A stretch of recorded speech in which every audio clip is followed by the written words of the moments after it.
Nations spend hundreds of billions of dollars on cutting-edge weapons to protect their sovereignty. But here's the paradox. Buying these weapons strips them of their independence forever. Welcome to the era of the American military's vendor lock-in. How does the US, controlling 42% of the global arms market, hook entire countries on a mandatory subscription plan? Why are the proud owners of the vaunted F-35 fighter jet forced to hand over $5 to $7 million to America every single year for each plane? Why is Turkey, after dropping $2.5 billion on Russian S-400 systems, now hiding them in dusty warehouses? And why, despite these draconian conditions, are sovereign states willing to stand in line for decades just to get their hands on American superweapons? Today, we're pulling back the curtain on the most cynical side of the global arms trade. Grab a coffee, get comfortable. Let's dive in. According to official US State Department data, in 2025 alone, America sold a mind-boggling $331 billion worth of weapons overseas. That is an absolute historical record. Today, the US single-handedly controls 42% of all global arms exports, more than Russia, France, China, and Germany combined. Looking at those numbers, you might think, makes sense. They just build great planes, people buy them, end of story. Boy, are you wrong. The American military-industrial complex transitioned to a subscription-based business model a long time ago. The fighter jet itself is basically like the free Wi-Fi router your ISP throws in when you sign up for the internet.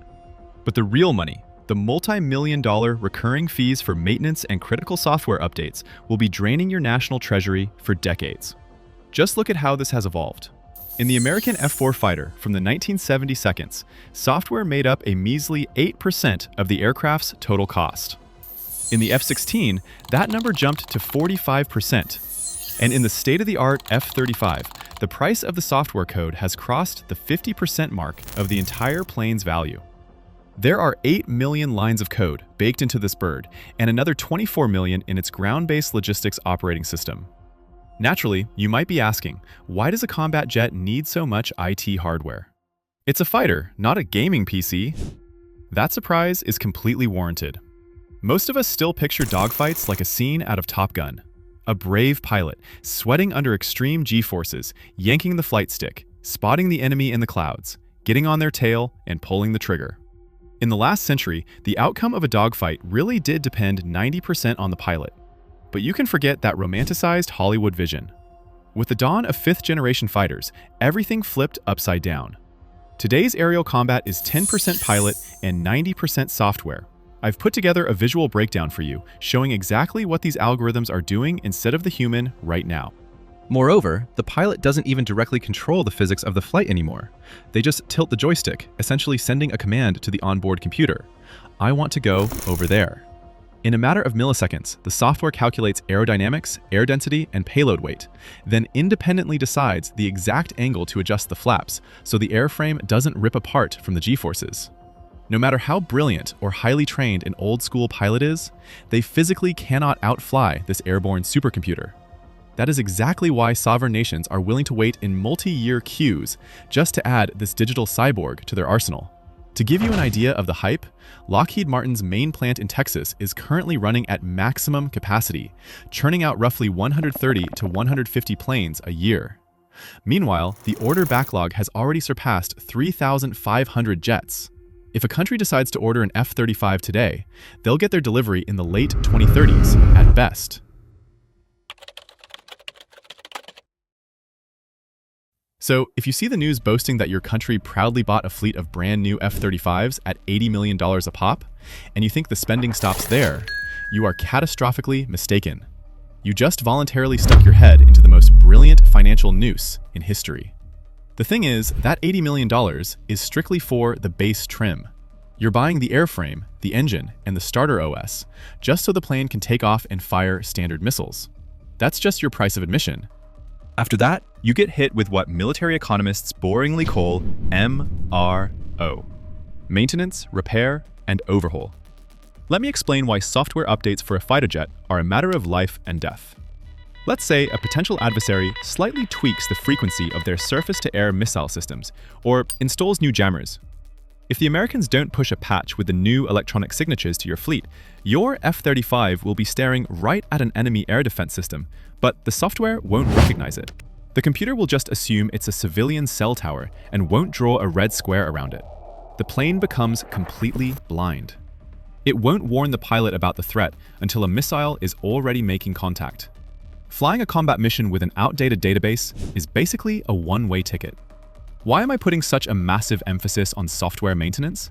Because this is where American corporations make truly astronomical money. Just think about this. Software upkeep and logistics for a single F-35 cost the buying country an average of $5 to $7 million every single year. If the plane serves its promised 40-year lifespan, you'll be shelling out another $240 million just to operate it. In the long run, this fighter is going to cost your state budget 3 to 4 times its original sticker price. Now, you might logically think, why don't countries just service this tech themselves? Don't even think about it. American defense contractors brilliantly copy-pasted Apple's walled garden ecosystem. Everything is strictly tethered to the vendor. You have no right to install an aftermarket part. You have no right to tinker with the source code. Try breaking a digital seal without an American engineer present? Consider your contract ripped up by your own hands. Washington will instantly cut you off from their global logistics servers, and your multi-billion-dollar squadron will be permanently grounded in their hangars within a couple of months. And even if your elite hackers pull off a miracle and crack the system by bypassing all the locks, it will still be completely useless. Why? Because no other country in the world has a network of military bases like the Americans do. Their bases, satellites, and spy ships operate like a giant data vacuum. They scan the planet 24/7, catch the signals of foreign radars, and beam these terabytes of data back to Pentagon data centers, where programmers turn them into fresh update patches.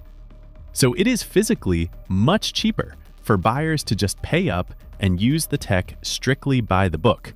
Otherwise, it just goes blind. But the real financial voodoo starts when you try to keep this flying server in peak combat-ready condition. The military elegantly refers to this as package upgrades. In practice, it works like this. Your handler in Washington calls and says, "Listen, we just dropped a new firmware update so the radar can spot the latest threats." But here's the catch. The dashboard on your 5-year-old jet doesn't have the processing power to run it. We need to gut half the cockpit, rip out the old screens, and install new heavy-duty processors. The price tag? Pennies, really. Just another $15 to $20 million on top for every single plane. You don't want to pay? That's entirely your right. Just keep flying on the old firmware and naively pray that your enemy forgot to update their systems too. That is how, by buying a plane from the Americans just once, sovereign states voluntarily hook themselves on a digital IV drip. I broke down the F-35 in such detail because it is the most expensive and glaring example of this racket. But you have to understand that this digital leash is attached to almost all high-tech American exports. Of course, not every weapon you buy from the US works like this. If you order a shipment of body armor, Kevlar helmets, or good old M4 assault rifles, thank God, you won't have to hunt for Wi-Fi in the trenches to download a day one patch. And you won't have to accept a lengthy user agreement before pulling the trigger. Iron is iron. But the moment you start talking about serious hardware, welcome to the Premium Subscribers Club.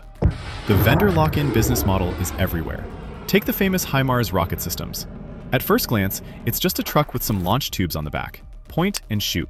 But the unbelievable pinpoint accuracy of these rockets relies entirely on closed software and American satellites. For a HIMARS to hit a target with meter-level precision, the system has to constantly sync encrypted GPS coordinates. If you stop paying for maintenance, or Washington decides to cut your access to fresh cryptographic keys, those million-dollar smart rockets won't be able to calculate their trajectory and will turn into entirely blind, useless metal tubes. Or look at the legendary Patriot air defense systems. A single battery costs over $1 billion. But just like with the fighter jets, the Patriot's radars run on databases. New ballistic and cruise missiles are constantly popping up around the world. So be a good customer and regularly buy the latest software update for your threat library. Decided to skimp on maintenance? America simply won't send you the new target profiles. As a result, your billion-dollar air defense will be staring at the sky, completely failing to recognize the modern missile flying right at you. So the F-35 isn't an exception, it's the rule. The US military-industrial complex has masterfully learned how to sell the world any high-tech hardware, bundled with a lifetime dependency on their servers.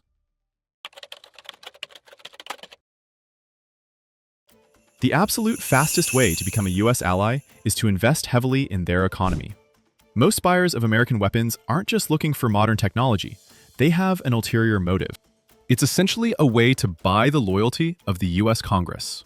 When a country like Poland, Taiwan, or Saudi Arabia buys American Abrams tanks or F-35s, they aren't buying chunks of metal. They're buying an insurance policy, guaranteeing that if a real war breaks out, American aircraft carriers and Marines will show up to protect them.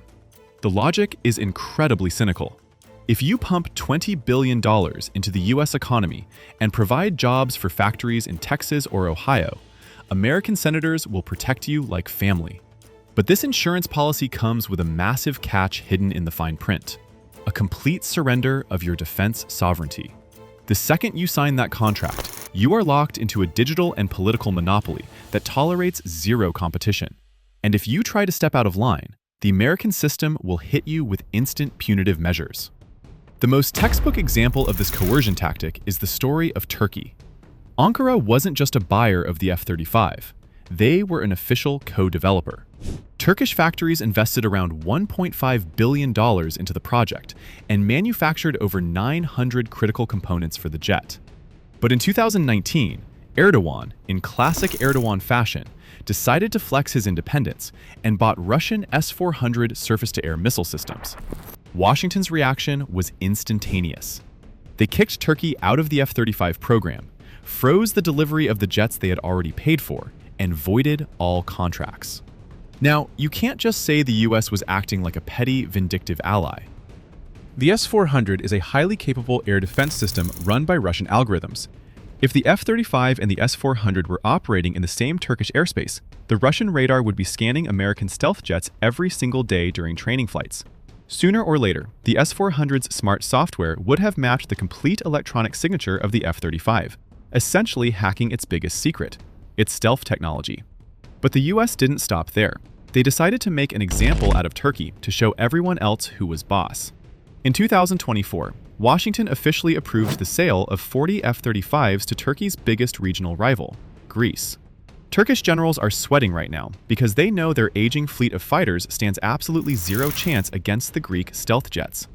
You're probably wondering what actually happened to those S-400s in Turkey. Today, those Russian systems bought for $2.5 billion are literally collecting dust in warehouses. Ankara is terrified to even turn them on. Worse still, the Turks are desperately trying to find a way to return the missiles to Russia or pawn them off to anyone else, just so the Americans will let them back into the club and sell them the F-35. The US proved to the entire world, in their military ecosystem, you do not have the right to choose. And here's another prime example. In 2021, the world was rocked by a colossal diplomatic scandal between the US and France. Australia had an ironclad $66 billion contract with France to build 12 submarines. But behind the French's backs, Washington made Australia an offer they couldn't refuse. The US promised to hand over their top-secret nuclear submarine tech and loop the Aussies into the new AUKUS trilateral alliance. The one condition? Rip up the contract with France. The French found out they lost $66 billion on the evening news. Paris was so furious that for the first time in history, they recalled their ambassadors from Washington and Canberra, and Emmanuel Macron publicly accused the Australian leadership of lying. Why did Australia willingly take such a massive PR hit and financial loss, paying France over $500 million in cancellation fees? For the exact same reason. In the face of a growing standoff with China in the Pacific, Australia wasn't buying French boats. They were buying an American nuclear protection racket. To sum it all up, American arms exports are the ultimate tool for global control. First, they force you to buy the hardware for political protection, and then they chain you to a multi-million-dollar software subscription. Take one wrong step, and they will simply flip the switch, turning a multi-billion-dollar army into a scrapyard of useless metal. If you enjoyed this breakdown and want to understand the hidden gears turning the global economy and geopolitics, make sure to subscribe to the channel and hit the like button on this video. Drop a comment below telling us whose strategy we should expose in the next episode. Thanks for watching, and see you next time.